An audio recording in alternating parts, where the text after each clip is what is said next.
Thank you for joining my session, and thank you for the Modern Conference for my invitation. My name is Emma Payne.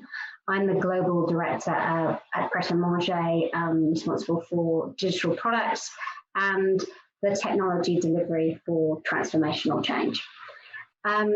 So I'm going to talk to you today about digital transformation in a pandemic, and I know we're all going to have stories about the pandemic to tell. So I really appreciate you joining me to hear mine. So let's get started. So digital transformation during a pandemic, well, let's start talking about Pret first. Pret A Manger was established in around 1986.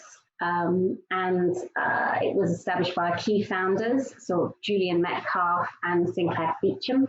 Their mission was clear. It was to serve freshly made food and organic coffee, but also do the right thing. The original store in Hampstead, only one was closed, and a number of others were created throughout London. And the organisation now has a footprint of over 400 stores globally in places like Hong Kong, Paris, New York, and many of our stores, our focal point is in London. I'm sure many of you who've lived and worked in London will know Pret and have popped out to get a tuna baguette or a Swedish meatball wrap or a sunshine bowl. And the food is delicious, there's no doubt. And one of the reasons is the food is actually handmade in our kitchens throughout the day. So anything you eat is very freshly made. And what also can feel good is anything that we don't sell also goes to charity. And we have a Pret Foundation, which supports also homeless charities and other good causes. And we have multiple funding events to support that. We also, as I say, sell organic coffee. And what's important to us is by doing so, we create a coffee fund to support the next generation of farmers in that industry. The organisation was bought in May 2018 by JAB. The partnership with JAB is a very effective and great partnership. JAB already had within their portfolio a huge coffee production capability, and also many other companies in the QSR portfolio, which are Peet's Coffee, Panera Bread, all of which have similar backgrounds to Pret. And so we are in a great position where JAB can bring their expertise and work together with us to grow Pret. And we have great ambitions using franchises, growing our digital channels, and also strengthening our brand. So, as a person joining Pret, I joined around 18 months ago. I used to work for John Lewis, which is also in the Victoria area, but every day I would go to Pret for my lunch. And frankly, it was an incredible customer experience. And being a person who has spent their life building customer solutions and customer experiences, it was clear to me there's some magic in the way that Pret team members were trained and how they dealt with their customers. So with so much energy, with so much passion, with so much joy. And so what was important to me when I joined Pret was not only to join this great company, but also take that magic and to ensure that that was interwoven through our digital channels. So what was the opportunity I was offered? So I was very lucky when I was approached by Pret, because Pret had really not entered into growing a multi-channel business at all. It was an incredibly successful shop-based business. but it was very aware that it needed to be more competitive in this area. If they looked at other organisations like Starbucks, Costa, Sweetgreen in the US, all of them have invested heavily in creating digital experiences and a relationship with their customer over the last 3 to 4 years. And Pret and weve recognised they had to do the same.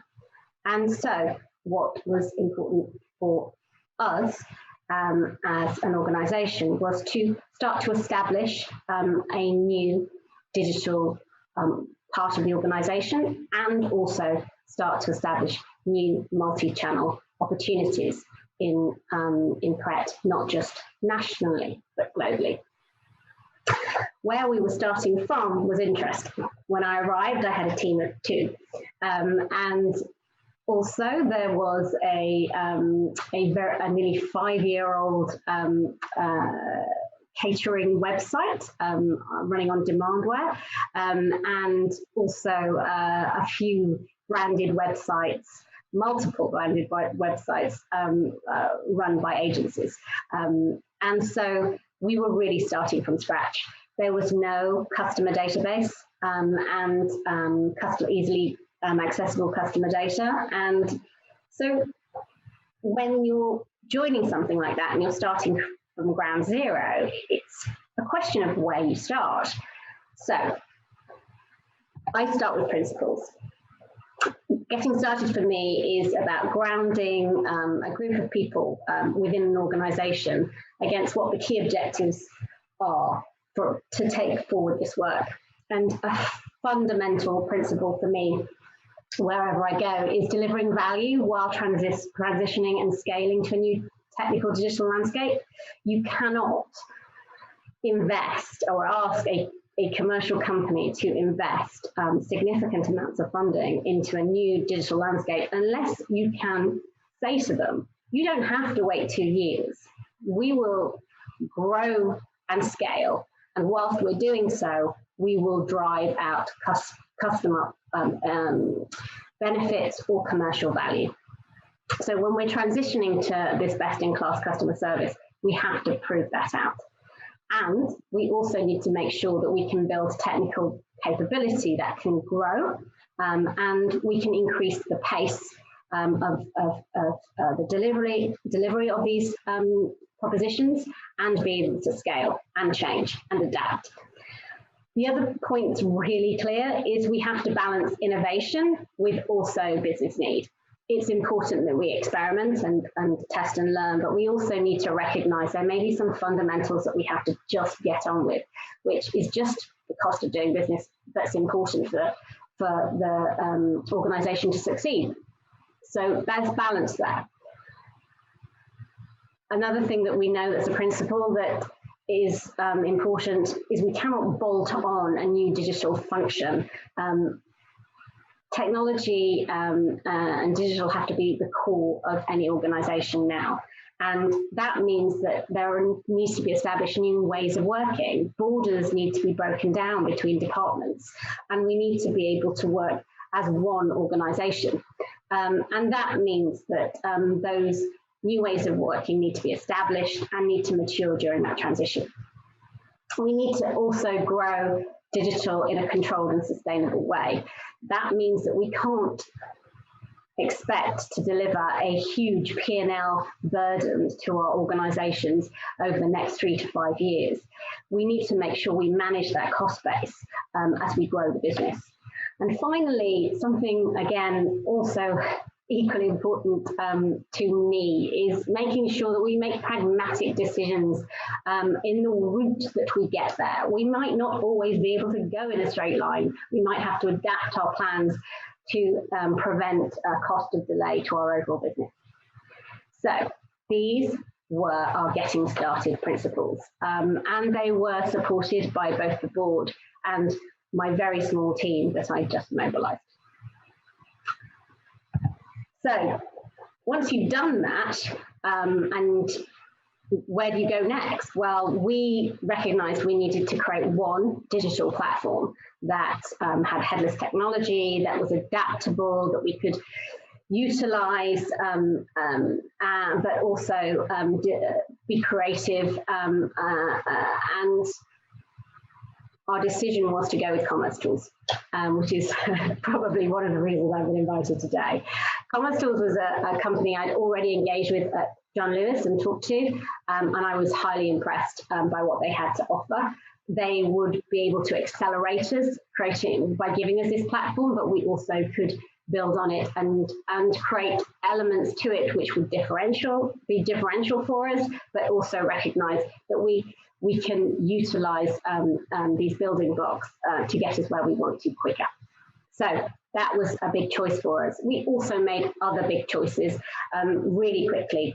Contentful, some of our tools, obviously, like GitHub, etc. So there were some just obvious answers, but what was really important was getting those building blocks in place would allow us to accelerate our delivery and get a digital platform working that we could build on. So at that time, when we made that selection at the beginning of the year, we felt it was very realistic that we could potentially deliver something in around 4 to 5 months as an MVP.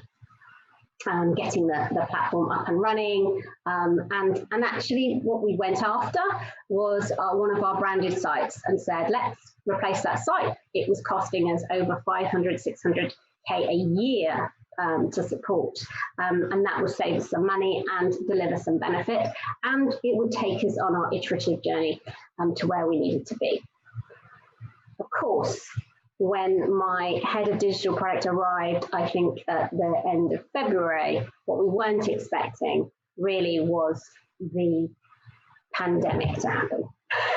So I had literally just started to mobilize a team. We had about 5 people, maybe 6, who had joined us, and within weeks, our office was closed. And our stores also went into lockdown. As you can imagine, from an organisation that was completely based on its shops, and predominantly its business in the cities, this is devastating. It's also important to say what was the fundamental front of mind part I know of Claire Clough and the UK MD and also the other MDs at the time was to make sure that our team members were safe. I was just talking earlier about how important our team members are to the energy that's in our stores. It was very obvious to me as a new starter in Pret that it was vital for our board to make sure they were safe, well, and also secure. It's a very difficult time when an organisation is in such strain, and what was clear to me whilst I was there, which I can reflect back on now, is that the board did not walk away from something that they could have easily paused with digital transformation, which was a big decision. In a time when all of this was happening, they could have turned around and said, not right now, Emma. And I would have totally understood. But they didn't. They recognized that this was fundamental and key to their transformation as an organization, to their future growth. And they wanted us to continue with our plan. We paused on reflection for about a month, but what was really important was we kept calm and we carried on. And I think when I look to what we've achieved today, if we had have paused, the inroads that we have made, we would never have achieved as we're coming out of our 3rd lockdown. And I am grateful to the board and to the team that stuck with this for keeping us going and keeping calm and carrying on. It isn't easy though. it's really important when your whole business has been turned upside down at times like this, that you stick to a purpose and the importance of that purpose to keep people who have been disbanded and put into their houses to work in an agile, collaborative way, yet in isolation, that they have a focal point. And for us, we hooked onto something that Pano, my CEO, Pano Christou, gave us in 2020, which was, we need to bring Pret to the people. If the people cannot get to us, we need to think about how we take it outwardly. We knew people missed us. We could see that through our social channels, that all of a sudden they started to be highly engaged in our social chat channels, particularly on the cookie recipe. And so we hooked this line to, it was our mantra. So our purpose was bringing Pret to the people, and this was our focal point. And it helped galvanize the team who were involved in digital transformation and beyond into what we had to do.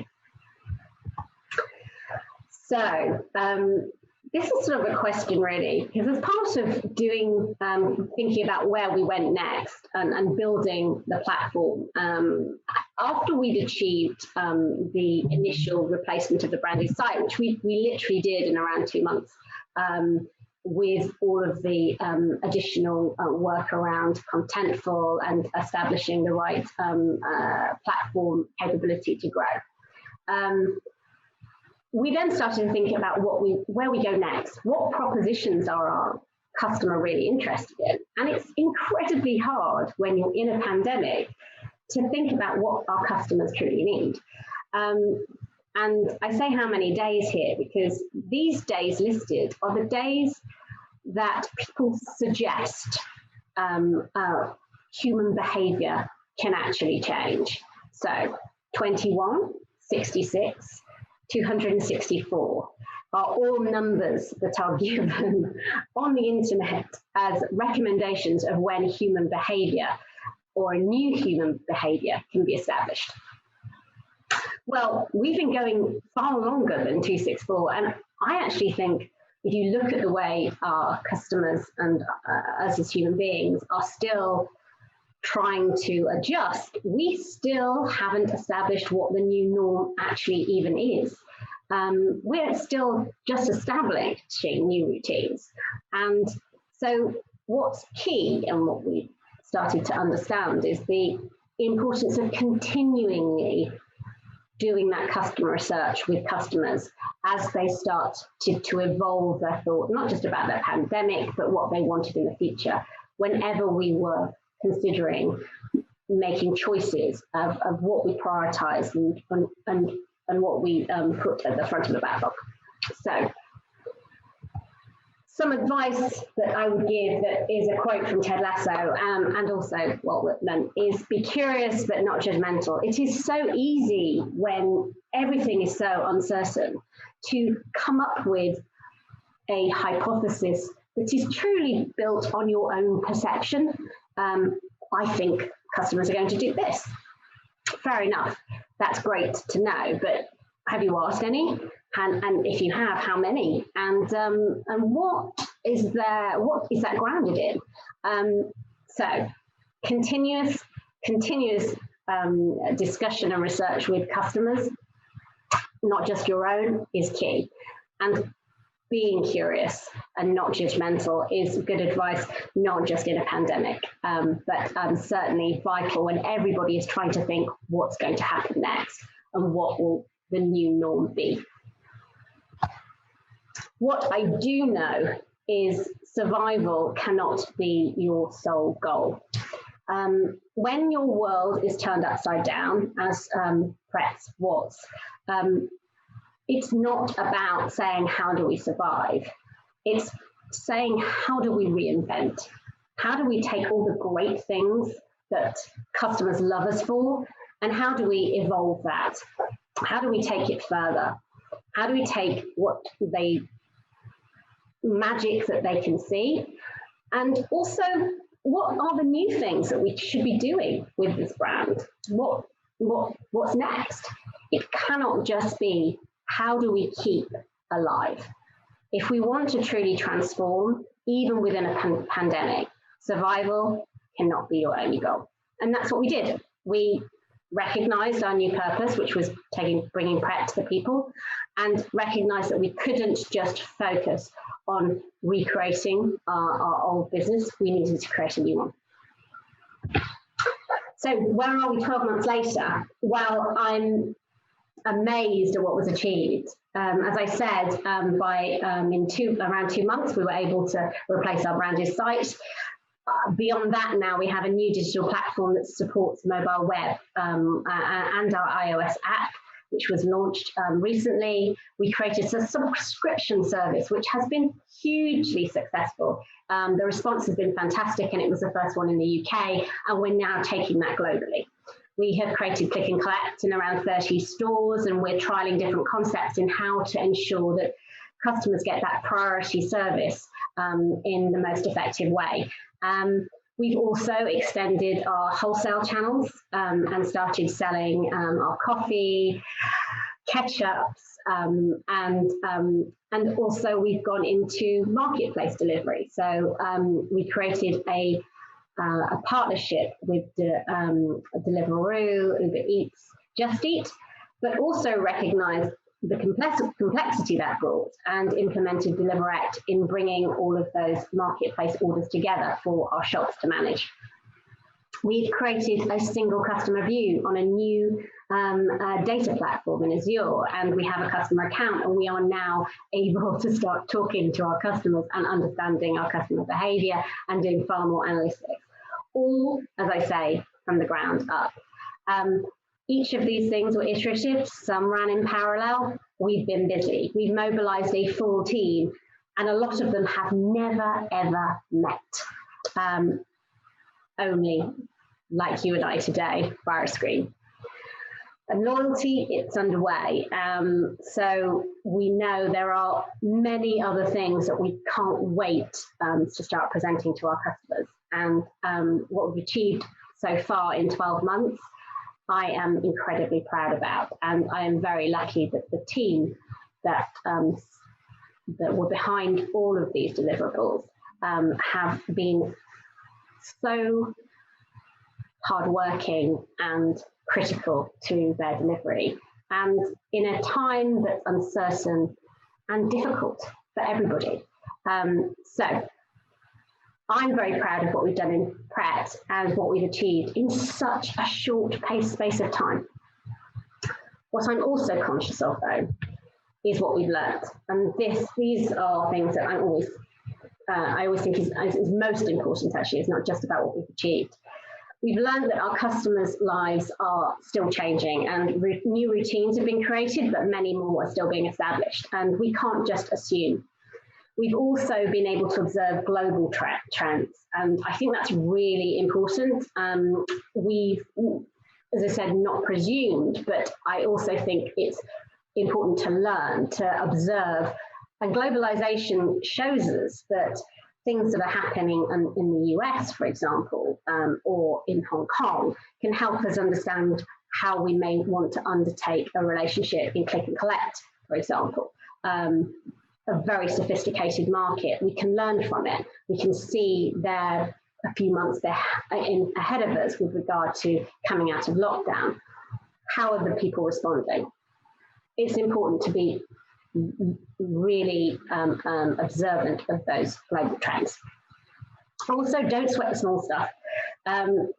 We're always hard on ourselves at Pret, and I'm sure you can be in your organisation when things don't quite work out. Come on, it's a pandemic. Things aren't always going to work out, and recognise if you stick to your purpose, it's really that's really key. And things may not work all the time. What's important is you spend very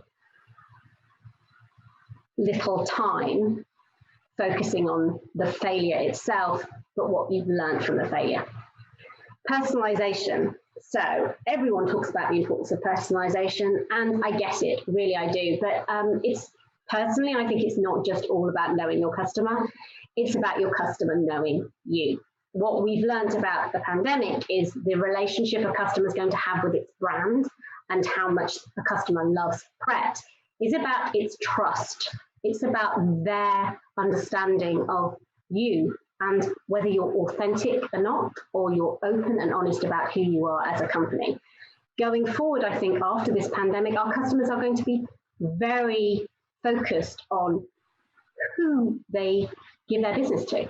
And so it's about our customers knowing who we are, not just about us knowing our customer. Curation is going to be vital. So what we know about the marketplace is it's got very busy very quickly.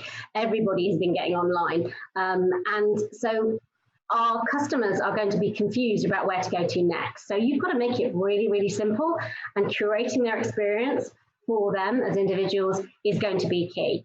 It's going to be noisy out there.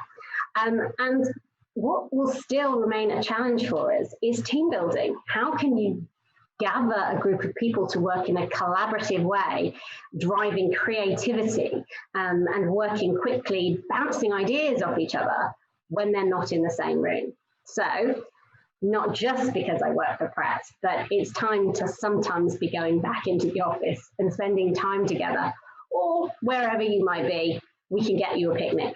It's important to have that quality time as a team, particularly if we're going to be able to work creatively in the future.